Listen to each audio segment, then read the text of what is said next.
The Return of Sherlock Holmes by Sir Arthur Conan Doyle. The Adventure of Black Peter. I have never known my friend to be in better form, both mental and physical, than in the year '95. His increasing fame had brought with it an immense practice, and I should be guilty of an indiscretion if I were even to hint at the identity of some of the illustrious clients who crossed our humble threshold in Baker Street. Holmes, however, like all great artists, lived for his art's sake, and, save in the case of the Duke of Holderness, I have seldom known him claim any large reward for his inestimable services.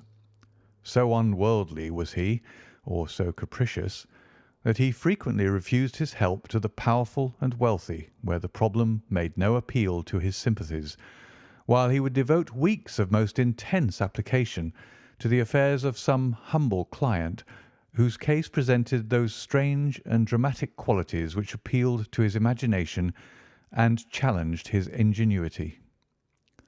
In this memorable year '95, a curious and incongruous succession of cases had engaged his attention, ranging from his famous investigation of the sudden death of Cardinal Tosca, an inquiry which was carried out by him at the express desire of His Holiness the Pope, down to his arrest of Wilson, the notorious canary trainer, which removed a plague spot from the East End of London. Close on the heels of these two famous cases came the tragedy of Woodman's Lee and the very obscure circumstances which surrounded the death of Captain Peter Carey. No record of the doings of Mr. Sherlock Holmes would be complete which did not include some account of this very unusual affair. During the first week of July, my friend had been absent so often and so long from our lodgings that I knew he had something on hand. The fact that several rough-looking men called during that time and inquired for Captain Basil made me understand that Holmes was working somewhere under one of the numerous disguises and names with which he concealed his own formidable identity. He had at least 5 small refuges in different parts of London, in which he was able to change his personality. He said nothing of his business to me, and it was not my habit to force a confidence.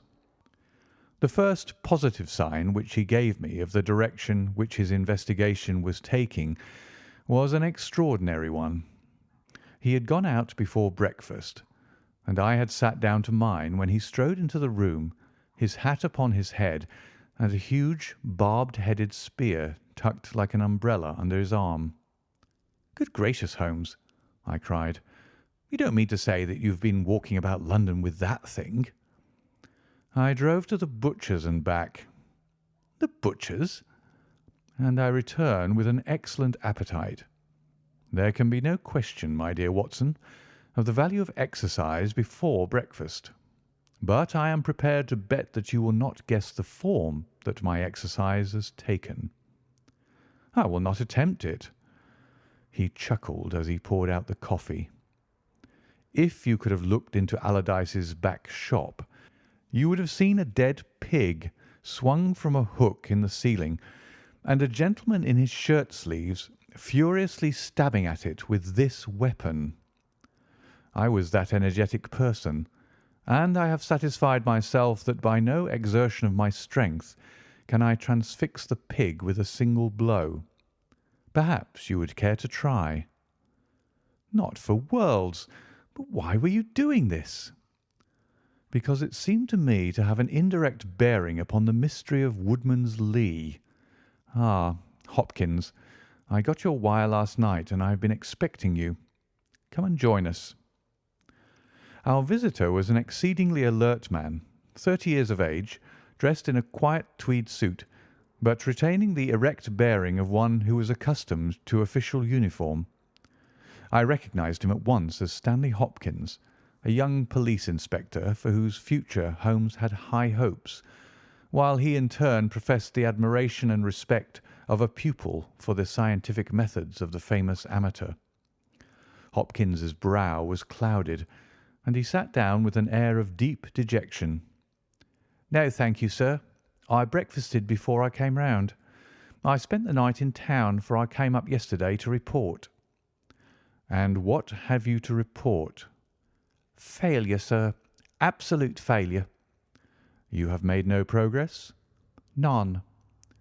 "Dear me, I must have a look at the matter." "I wish to heavens that you would, Mr. Holmes. It's my first big chance, and I'm at my wits' end. For goodness' sake, come down and lend me a hand." Well, well, it just happens that I have already read all the available evidence, including the report of the inquest, with some care. By the way, what do you make of that tobacco pouch found on the scene of the crime? Is there no clue there?" Hopkins looked surprised. "It was the man's own pouch, sir. His initials were inside it, and it was of sealskin, and he was an old sealer." "But he had no pipe?" "No, sir, we could find no pipe. Indeed, he smoked very little, and yet he might have kept some tobacco for his friends." "No doubt.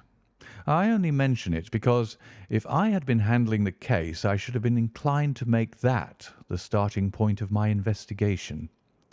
However, my friend Dr. Watson knows nothing of this matter, and I should be none the worse for hearing the sequence of events once more. Just give us some short sketches of the essentials."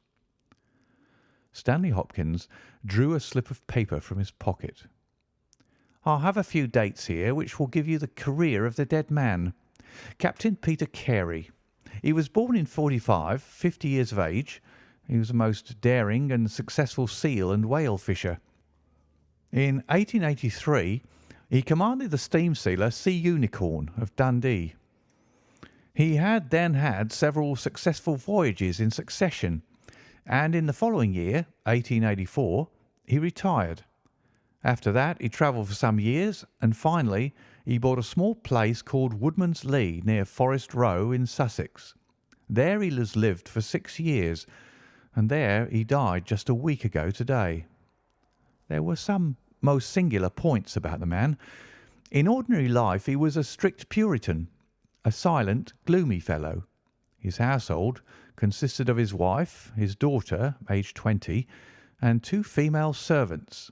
These last were continually changing, for it was never a very cheery situation, and sometimes it became past all bearing. The man was an intermittent drunkard, and when he had the fit on him he was a perfect fiend. He has been known to drive his wife and daughter out of doors in the middle of the night and flog them through the park until the whole village outside the gates was aroused by their screams. He was summoned once for a savage assault upon the old vicar, who had called upon him to remonstrate with him upon his conduct. In short, Mr. Holmes, you would go far before you found a more dangerous man than Peter Carey. And I've heard that he bore the same character when he commanded his ship. He was known in his trade as Black Peter, and the name was given him not only on account of his swarthy features and the colour of his huge beard, but for the humours which were the terror of all around him. I need not say that he was loathed and avoided by every one of his neighbours, and that I have not heard one single word of sorrow about his terrible end. You must have read in the account of the inquest about the man's cabin, Mr. Holmes, but perhaps your friend here has not heard of it. He had built himself a wooden outhouse. He always called it the cabin, a few hundred yards from his house, and it was here that he slept every night. It was a little single-roomed hut, 16 feet by 10. He kept the key in his pocket, made his own bed, cleaned it himself, and allowed no other foot to cross the threshold. There are small windows on each side which were covered by curtains and never opened. One of these windows was turned towards the high road, and when the light burned in it at night the folk used to point it out to each other and wonder what Black Peter was doing in there. That's the window, Mr. Holmes, which gave us one of the few bits of positive evidence that came out at the inquest. You remember that a stonemason named Slater, walking from Forest Row about 1 o'clock in the morning, 2 days before the murder, stopped as he passed the grounds and looked at the square of light still shining among the trees. He swears that the shadow of a man's head turned sideways was clearly visible on the blind, and that this shadow was certainly not that of Peter Carey, whom he knew well. It was that of a bearded man, but the beard was short and bristled forward in a way very different from that of the captain. So he says, but he had been 2 hours in the public house, and it is some distance from the road to the window. Besides, this refers to the Monday, and the crime was done upon the Wednesday. On the Tuesday, Peter Carey was in one of his blackest moods, flushed with drink and as savage as a dangerous wild beast. He roamed about the house, and the women ran for it when they heard him coming. Late in the evening, he went down to his own hut. About 2 o'clock the following morning, his daughter, who slept with her window open, heard a most fearful yell from that direction. But it was no unusual thing for him to bawl and shout when he was in drink, so no notice was taken. On rising at 7, one of the maids noticed that the door of the hut was open, but so great was the terror which the man caused that it was midday before anyone would venture down to see what had become of him. Peeping into the open door, they saw a sight which sent them flying with white faces into the village. Within an hour I was on the spot and had taken over the case. Well, I have fairly steady nerves, as you know, Mr. Holmes, but I give you my word that I got a shake when I put my head into that little house. It was droning like a harmonium with flies and bluebottles, and the floor and the walls were like a slaughterhouse. He had called it a cabin, and a cabin it was, sure enough, for you'd have thought that you were in a ship. There was a bunk at one end, a sea chest, maps and charts, a picture of the sea unicorn, a line of logbooks on a shelf, all exactly as one would expect to find it in a captain's room. And there, in the middle of it, was the man himself, his face twisted like a lost soul in torment, and his great brindled beard stuck upward in his agony. Right through his broad breast a steel harpoon had been driven, and it had sunk deep into the wood of the wall behind him. He was pinned like a beetle on a card. Of course, he was quite dead, and had been so from the instant that he had uttered that last yell of agony. I know your methods, sir, and I applied them. Before I permitted anything to be moved, I examined most carefully the ground outside and also the floor of the room. There were no footmarks. Meaning you saw none? I assure you, sir, that there were none. My good Hopkins, I have investigated many crimes, but I have never yet seen one which was committed by a flying creature. As long as the criminal remains upon 2 legs, so long must there be some indentation, some abrasion, some trifling displacement which can be detected by the scientific searcher. It is incredible that this blood-bespattered room contained no trace which could have aided us. I understand, however, from the inquest that there were some objects which you failed to overlook. The young inspector winced at my companion's ironical comments. I was a fool not to call you in at the time, Mr. Holmes. However, that's past praying for now. Yes, there were several objects in the room which called for special attention. One was the harpoon with which the deed was committed. It had been snatched down from a rack on the wall. 2 others remained there, and there was a vacant place for the third. On the stock was engraved SS Seacorn, Dundee. This seemed to establish that the crime had been done in a moment of fury, and that the murderer had seized the first weapon which came his way. The fact that the crime was committed at 2 in the morning, and yet Peter Carey was fully dressed, suggested that he had had an appointment with the murderer, which is borne out by the fact that a bottle of rum and 2 dirty glasses stood upon the table. Yes, said Holmes, I think that both inferences are permissible. Was there any other spirit but rum in the room? Yes, and there was a tantalus containing brandy and whisky on the sea chest. It is of no importance to us, however, since the decanters were full, and it had therefore not been used. For all that, its presence has some significance, said Holmes. However, let us hear some more about the objects which do seem to you to bear upon the case. There was this tobacco pouch upon the table." "What part of the table?" "It lay in the middle. It was, of course, sealskin, the straight-haired skin with a leather thong to bind it. Inside was P.C. on the flap. There was half an ounce of strong ship's tobacco in it." "Excellent. What more?" Stanley Hopkins drew from his pocket a drab-covered notebook. The outside was rough and worn, the leaves discoloured. On the first page were written the initials J.H.N. and the date 1883. Holmes laid it on the table and examined it in his minute way, while Hopkins and I gazed over each shoulder.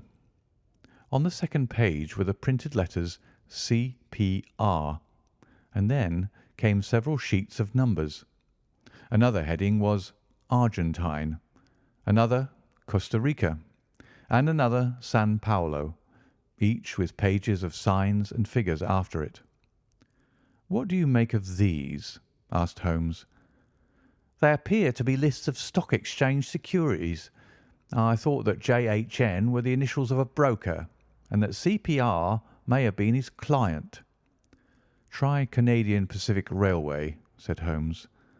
Stanley Hopkins swore between his teeth and struck his thigh with his clenched hand. "What a fool I have been!" he cried. "Of course, it is as you say. Then J.H.N. are the only initials we have to solve. I have already examined the old stock exchange lists, and I can find no one in 1883, either in the house or among the outside brokers, whose initials correspond with these. Yet I feel that the clue is the most important one that I hold. You will admit, Mr. Holmes, that there is a possibility that these initials are those of the second person who was present. In other words, of the murderer. I would also urge that the introduction into the case of a document relating to large masses of valuable securities gives us from the first time some indication of a motive for the crime." Sherlock Holmes's face showed that he was thoroughly taken aback by this new development. "I must admit both your points," said he. "I confess that this notebook, which did not appear at the inquest, modifies any views which I may have formed. I had come to a theory of the crime in which I can find no place for this. Have you endeavoured to trace any of the securities here mentioned?" "Inquiries are now being made at the offices, but I fear that the complete register of the stockholders of these South American concerns is in South America, and that some weeks must elapse before we can trace the shares." Holmes had been examining the cover of the notebook with his magnifying lens. "Surely there is some discoloration here," said he. "Yes, sir, it is a blood stain. I told you that I picked the book off the floor." "Was the blood stain above or below?" "On the side next the boards." "Which proves, of course, that the book was dropped after the crime was committed." "Exactly, Mr. Holmes. I appreciated that point, and I conjectured that it was dropped by the murderer in his hurried flight. It lay near the door." "I suppose that none of these securities have been found among the property of the dead man?" "No, sir." "Have you any reason to suspect robbery?" "No, sir. Nothing seemed to have been touched." "Dear me, it is certainly a very interesting case. Then there was a knife, was there not?" "A sheath knife, still in its sheath. It lay at the feet of the dead man. Mrs. Carey has identified it as being her husband's property." Holmes was lost in thought for some time. "Well," said he at last, "I suppose I shall have to come out and have a look at it." Stanley Hopkins gave a cry of joy. "Thank you, sir. That will indeed be a weight off my mind." Holmes shook his finger at the inspector. "It would have been an easier task a week ago," said he, "but even now my visit may not be entirely fruitless. Watson, if you can spare the time, I should be very glad of your company. If you will call a four-wheeler, Hopkins, we shall be ready to start for Forest Row in a quarter of an hour." Alighting at the small wayside station, we drove for some miles through the remains of widespread woods, which were once part of that great forest which for so long held the Saxon invaders at bay, the impenetrable Weald, for 60 years the bulwark of Britain. Vast sections of it have been cleared, for this is at the seat of the first ironworks of the country, and the trees have been felled to smelt the ore. Now the richer fields of the north have absorbed the trade, and nothing save those ravaged groves and great scars in the earth show the work of the past. Here, in a clearing upon the green slope of a hill, stood a long, low stone house, approached by a curving drive running through the fields. Nearer the road, and surrounded on three sides by bushes, was a small outhouse, one window and the door facing in our direction. It was the scene of the murder. Stanley Hopkins led us first to the house, where he introduced us to a haggard, grey-haired woman, the widow of the murdered man, whose gaunt and deep-lined face, with the furtive look of terror in the depths of her red-rimmed eyes, told of the years of hardship and ill usage which she had endured. With her was her daughter, a pale, fair-haired girl whose eyes blazed defiantly at us as she told us that she was glad that her father was dead, and that she blessed the hand which had struck him down. It was a terrible household that Black Peter Carey had made for himself, and it was with a sense of relief that we found ourselves in the sunlight again, and making our way along a path which had been worn across the fields by the feet of the dead man. The outhouse was the simplest of dwellings, wooden-walled, shingle-roofed, one window beside the door and one on the farther side. Stanley Hopkins drew the key from his pocket and had stooped to the lock when he paused with a look of attention and surprise upon his face. "Someone has been tampering with it," he said. There could be no doubt of the fact. The woodwork was cut, and the scratches showed white through the paint, as if they'd been that instant done. Holmes had been examining the window. "Someone has tried to force this also. Whoever it was has failed to make his way in. He must have been a very poor burglar." "This is a most extraordinary thing," said the inspector. "I could swear that these marks were not here yesterday evening." "Some curious person from the village, perhaps?" I suggested. "Very unlikely.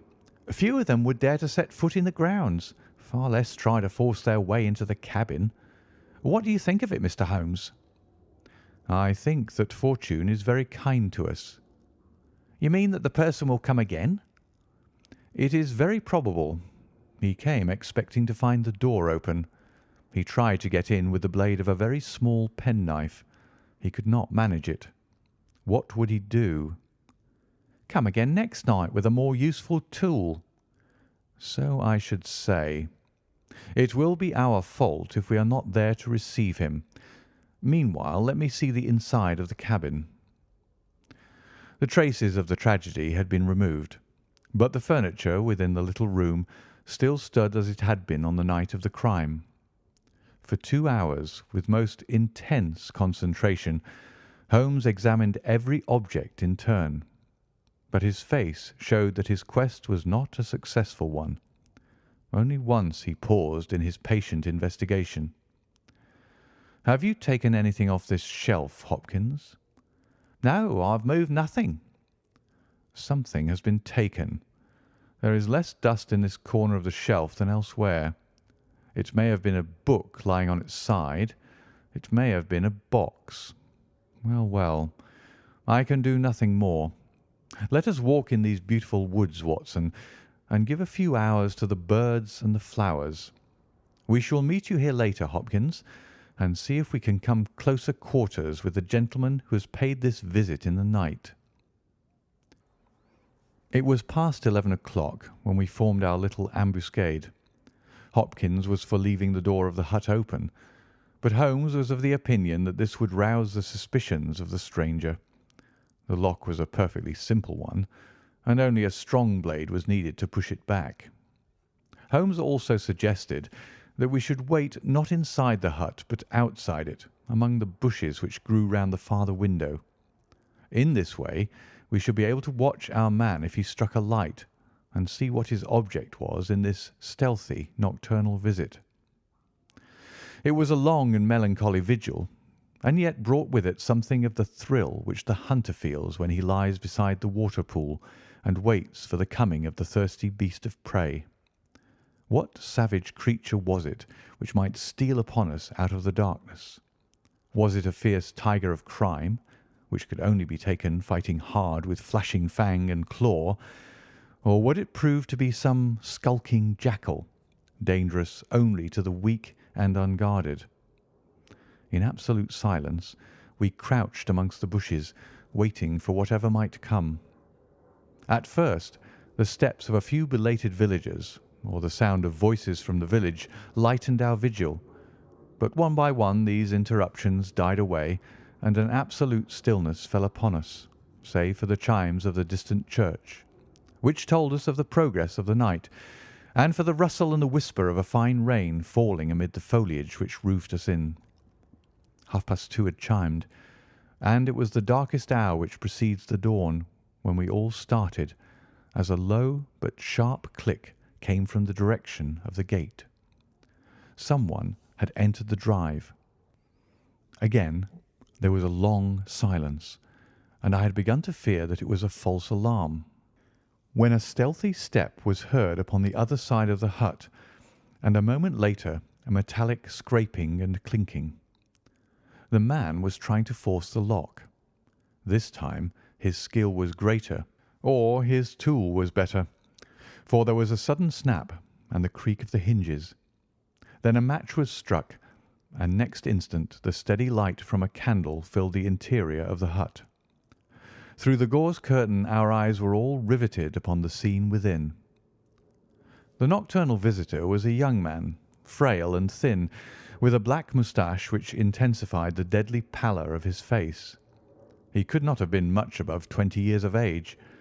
I have never seen any human being who appeared to be in such a pitiable fright, for his teeth were visibly chattering, and he was shaking in every limb. He was dressed like a gentleman, in Norfolk jacket and knickerbockers, with a cloth cap upon his head. We watched him, staring round with frightened eyes. Then he laid the candle end upon the table and disappeared from our view into one of the corners. He returned with a large book, one of the log books which formed a line upon the shelves. Leaning on the table, he rapidly turned over the leaves of this volume until he came to the entry which he sought. Then, with an angry gesture of his clenched hand, he closed the book, replaced it in the corner, and put out the light. He had hardly turned to leave the hut when Hopkins' hand was on the fellow's collar, and I heard his loud gasp of terror as he understood that he was taken. The candle was relit, and there was our wretched captive, shivering and cowering in the grasp of the detective. He sank down upon the sea-chest and looked helplessly from one of us to the other.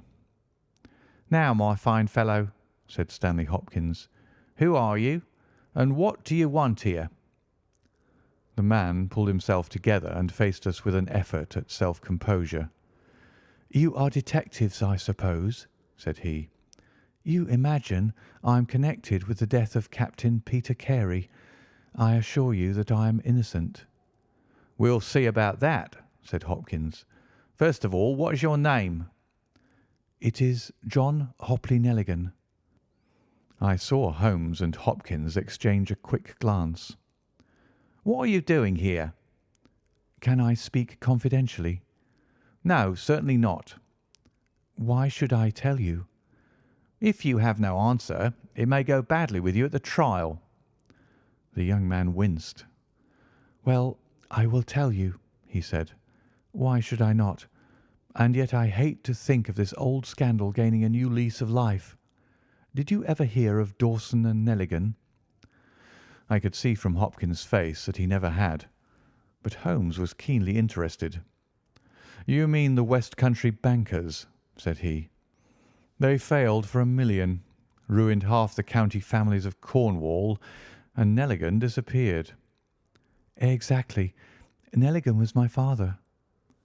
At last we were getting something positive, and yet it seemed a long gap between an absconding banker and Captain Peter Carey pinned against the wall with one of his own harpoons. We all listened intently to the young man's words. "It was my father who was really concerned. Dawson had retired. I was only 10 years of age at the time, but I was old enough to feel the shame and horror of it all. It has always been said that my father stole all the securities and fled. It is not true. It was his belief that if he were given time in which to realize them, all would be well and every creditor paid in full. He started in his little yacht for Norway just before the warrant was issued for his arrest. I can remember that last night when he bade farewell to my mother. He left us a list of the securities he was taking, and he swore that he would come back with his honour cleared, and that none who had trusted him would suffer. Well, no word was ever heard from him again. Both the yacht and he vanished utterly. We believed, my mother and I, that he and it, with the securities that he had taken with him, were at the bottom of the sea. We had a faithful friend, however, who is a business man, and it was he who discovered some time ago that some of the securities which my father had with him had reappeared on the London market. You can imagine our amazement. I spent months in trying to trace them, and at last, after many doubtings and difficulties, I discovered that the original seller had been Captain Peter Carey, the owner of this hut.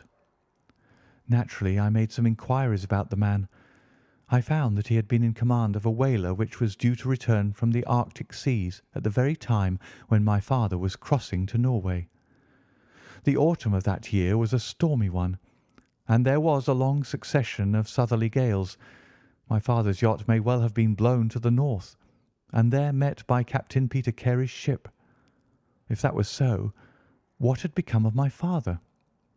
In any case, if I could prove from Peter Carey's evidence how these securities came on the market, it would be a proof that my father had not sold them, and that he had no view to personal profit when he took them. I came down to Sussex with the intention of seeing the captain, but it was at this moment that his terrible death occurred. I read at the inquest a description of his cabin, in which it stated that the old logbooks of his vessel were preserved in it. It struck me that if I could see what occurred in the month of August 1883 on board the Sea Unicorn, I might settle the mystery of my father's fate.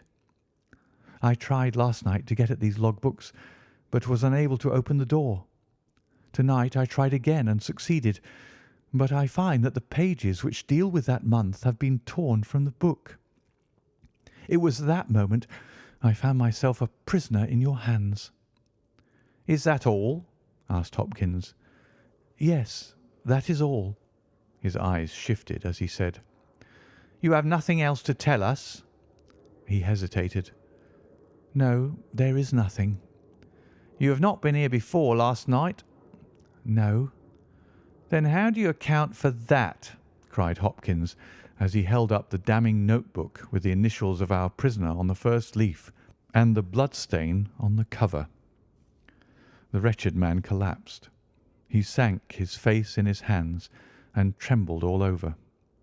"Where did you get it?" he groaned. "I didn't know. I thought I'd lost it at the hotel." "That's enough," said Hopkins sternly. "Whatever else you have to say, you must say it in court. You will walk down with me now to the police station. Well, Mr. Holmes, I am very much obliged to you and to your friend for coming down to help me. As it turns out, your presence was unnecessary, and I would have brought the case to this successful issue without you. But, none the less, I am grateful. Rooms have been reserved for you at the Bramley Hotel, so we can all walk down to the village together." "Well, Watson, what do you think of it?" asked Holmes as we travelled back next morning. "I can see that you're not satisfied." "Oh, yes, my dear Watson, I am perfectly satisfied. At the same time, Stanley Hopkins's methods do not commend themselves to me. I am disappointed in Stanley Hopkins. I had hoped for better things from him. One should always look for a possible alternative and provide against it. It is the first rule of criminal investigation." "What, then, is the alternative?" The line of investigation which I have myself been pursuing. It may give us nothing, I cannot tell, but at least I shall follow it to the end." Several letters were waiting for Holmes at Baker Street. He snatched one of them, opened it, and burst out into a triumphant chuckle of laughter. "Ha! Excellent, Watson. The alternative develops. Have you telegraph forms? Just write a couple of messages for me. Sumner, shipping agent, Ratcliffe Highway. Send 3 men on to arrive 10 tomorrow morning. Basil. That's my name in those parts. And the other is Inspector Stanley Hopkins, 46 Lord Street, Brixton. Come breakfast tomorrow at 9:30. Important. Wire if unable to come. Sherlock Holmes." There, Watson. This infernal case has haunted me for 10 days. I hereby banish it completely from my presence. Tomorrow, I trust that we shall hear the last of it forever. Sharp at the hour named, Inspector Stanley Hopkins appeared, and we sat down together to the excellent breakfast which Mrs. Hudson had prepared. The young detective was in high spirits at his success. "You really think that your solution must be correct?" asked Holmes. "I could not imagine a more complete case." "It did not seem to me conclusive." "You astonish me, Mr. Holmes. What more could one ask for?" "Does your explanation cover every point?" "Undoubtedly. I find that young Nelligan arrived at the Bramley Hotel on the very day of the crime. He came on the pretence of playing golf. His room was on the ground floor, and he could get out when he liked. That very night he went down to the Woodman's Lee, saw Peter Carey at the hut, quarrelled with him and killed him with the harpoon. Then, horrified by what he'd done, he fled out of the hut, dropping the notebook which he had brought with him in order to question Peter Carey about those different securities. You may have observed that some of them were marked with ticks and the others, the great majority, were not. Those which are ticked have been traced on the London market, but the others, presumably, were still in the possession of Carey, and young Nelligan, according to his own account, was anxious to recover them in order to do the right thing by his father's creditors. After his flight, he did not dare to approach the hut again for some time, but at last he forced himself to do so in order to obtain the information which he needed. Surely that is all simple and obvious." Holmes smiled and shook his head. "It seems to me to have only one drawback, Hopkins, and that is that it is intrinsically impossible. Have you tried to drive a harpoon through a body? No. Tut, tut, my dear sir. You must really pay attention to these details. My friend Watson could tell you that I spent a whole morning in that exercise. It is no easy matter, and requires a strong and practised arm. But this blow was delivered with such violence that the head of the weapon sank deep into the wall. Do you imagine that this anemic youth was capable of so frightful an assault? Is he the man who hobnobbed in rum and water with Black Peter in the dead of the night?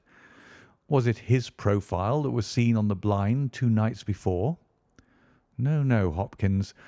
It is another and more formidable person for whom we must seek." The detective's face had grown longer and longer during Holmes's speech. His hopes and his ambitions were all crumbling about him, but he would not abandon his position without a struggle. "You can't deny that Nelligan was present that night, Mr. Holmes. The book will prove that. I fancy that I have evidence enough to satisfy a jury, even if you are able to pick a hole in it. Besides, Mr. Holmes, I have laid my hand upon my man. As to this terrible person of yours, where is he?" "I rather fancy that he is on the stair," said Holmes serenely. "I think, Watson, that you would do well to put that revolver where you can reach it." He rose and laid a written paper upon a side table. "Now we are ready," said he. There had been some talking in gruff voices outside, and now Mrs. Hudson opened the door to say that there were 3 men inquiring for Captain Basil. "Show them in one by one," said Holmes. The first who entered was a little Ribston Pippin of a man, with ruddy cheeks and fluffy white side whiskers. Holmes had drawn a letter from his pocket. "What name?" he asked. James Lancaster. "I am sorry, Lancaster, but the berth is full. Here is half a sovereign for your trouble. Just step into this room and wait there for a few minutes." The second man was a long, dried-up creature with lank hair and sallow cheeks. His name was Hugh Pattins. He also received his dismissal, his half-sovereign, and the order to wait. The third applicant was a man of remarkable appearance. A fierce, bulldog face was framed in a tangle of hair and beard, and two bold, dark eyes gleamed behind the cover of thick, tufted, overhung eyebrows. He saluted and stood sailor fashion, turning his cap round in his hands. "Your name?" asked Holmes. "Patrick Cairns." "Harpooner?" "Yes, sir. 26 voyages." "Dundee, I suppose?" "Yes, sir." "And ready to start with an exploring ship?" "Yes, sir." "What wages?" £8 a month. "Could you start at once?" "As soon as I get my kit." "Have you your papers?" "Yes, sir." He took a sheaf of worn and greasy forms from his pocket. Holmes glanced over them and returned them. "You are just the man I want," said he. "Here's the agreement on the side table. If you sign it, the whole matter will be settled." The seaman lurched across the room and took up the pen. "Shall I sign here?" he asked, stooping over the table. Holmes leaned over his shoulder and passed both hands over his neck. "This will do," said he. I heard a click of steel and a bellow like an enraged bull. The next instant Holmes and the seaman were rolling on the ground together. He was a man of such gigantic strength that, even with the handcuffs which Holmes had so deftly fastened upon his wrists, he would have very quickly overpowered my friend had Hopkins and I not rushed to his rescue. Only when I pressed the cold muzzle of the revolver to his temple did he at last understand that resistance was vain. We lashed his ankles with cord and rose breathless from the struggle. "I must really apologize, Hopkins," said Sherlock Holmes. "I fear that the scrambled eggs are cold. However, you will enjoy the rest of your breakfast all the better, will you not, for the thought that you have brought your case to a triumphant conclusion?" Stanley Hopkins was speechless with amazement. "I don't know what to say, Mr. Holmes," he blurted out at last, with a very red face.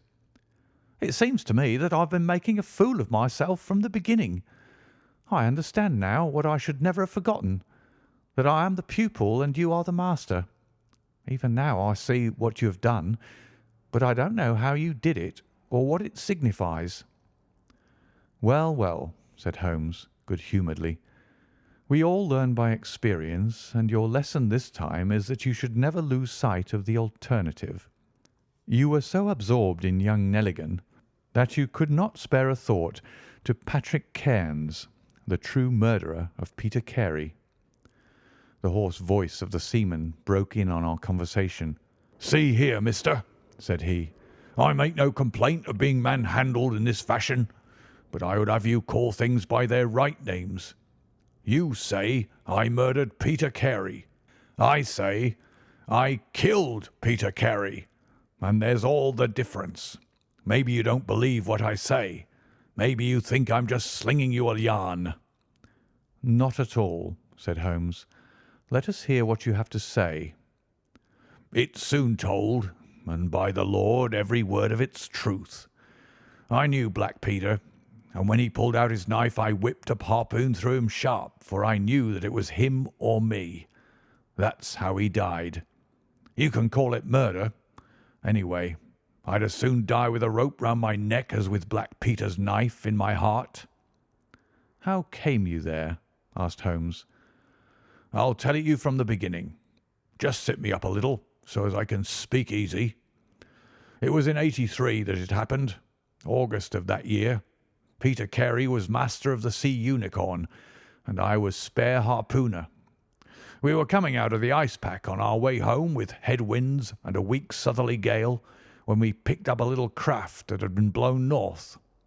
There was one man on her, a landsman. The crew had thought she would founder and made for the Norwegian coast in the dinghy. I guessed they were all drowned. Well, we took him on board, and this man and he and the skipper had some long talks in the cabin. All the baggage we took off with him was in one tin box. So far as I know, the man's name was never mentioned, and on the second night he disappeared as if he'd never been. It was given out that he had either thrown himself overboard or fallen overboard in the heavy weather that we were having.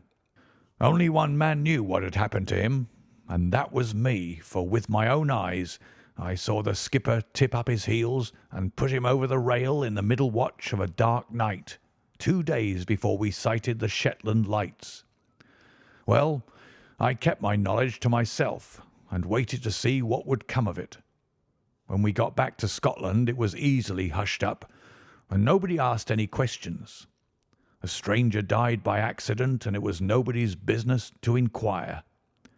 Shortly after, Peter Carey gave up the sea, and it was long years before I could find where he was. I guessed that he had done the deed for the sake of what was in that tin box, and that he could afford now to pay me well for keeping my mouth shut. I found out where he was from a sailor-man that had met him in London, and down I went to squeeze him. The first night he was reasonable enough, and was ready to give me what would make me free of the sea for life. We were to fix it all 2 nights later. When I came, I found him 3 parts drunk and in a vile temper. We sat down and we drank and we yarned about old times, but the more he drank, the less I liked the look on his face. I spotted that harpoon upon the wall, and I thought I might need it before I was through. Then at last he broke out at me, spitting and cursing, with murder in his eyes and a great clasp knife in his hand. He had not time to get it from the sheath before I had the harpoon through him. Heavens, what a yell he gave, and his face gets between me and my sleep. I stood there with his blood splashing round me, and I waited for a bit, but all was quiet, so I took heart once more. I looked round, and there was the tin box on the shelf. I had as much right to it as Peter Carey, anyhow, so I took it with me and left the hut.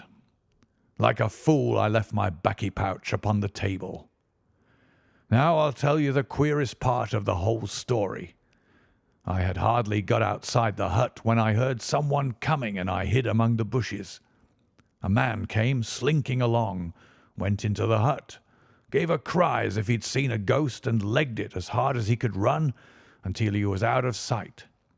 Who he was or what he wanted is more than I can tell.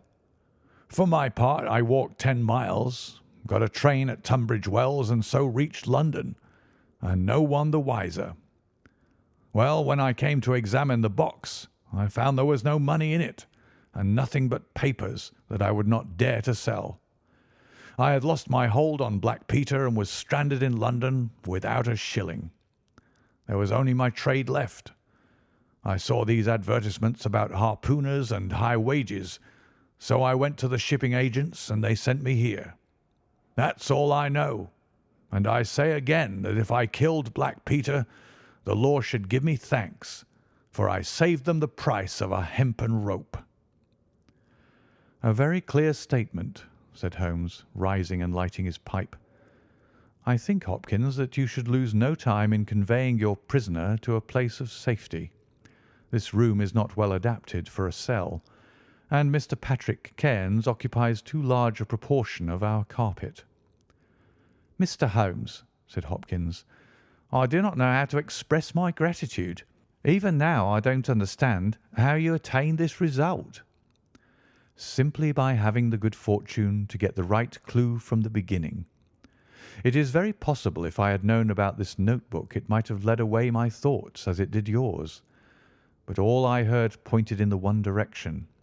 The amazing strength, the skill in the use of the harpoon, the rum and water, the sealskin tobacco pouch with the coarse tobacco, all these pointed to a seaman, and one who had been a whaler.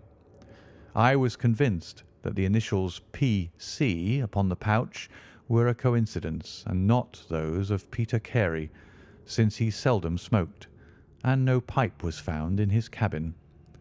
You remember that I asked whether whisky and brandy were in the cabin. You said they were. How many landsmen are there who would drink rum when they could get these other spirits? Yes, I was certain it was a seaman. And how did you find him? My dear sir, the problem had become a very simple one. If it were a seaman, it could only be a seaman who had been with him on the Sea Unicorn. So far as I could learn, he had sailed in no other ship. I spent 3 days in wiring to Dundee, and at the end of that time I had ascertained the names of the crew of the Sea Unicorn in 1883. When I found Patrick Cairns among the harpooners, my research was nearing its end.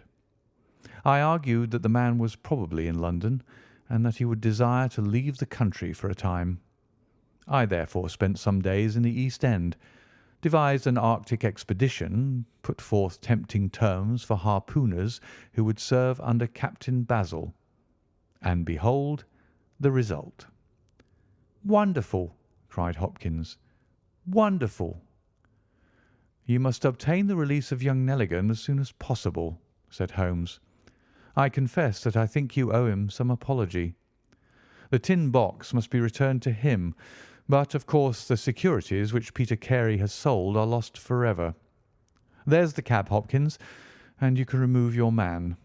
If you want me for the trial, my address and that of Watson will be somewhere in Norway. I'll send particulars later."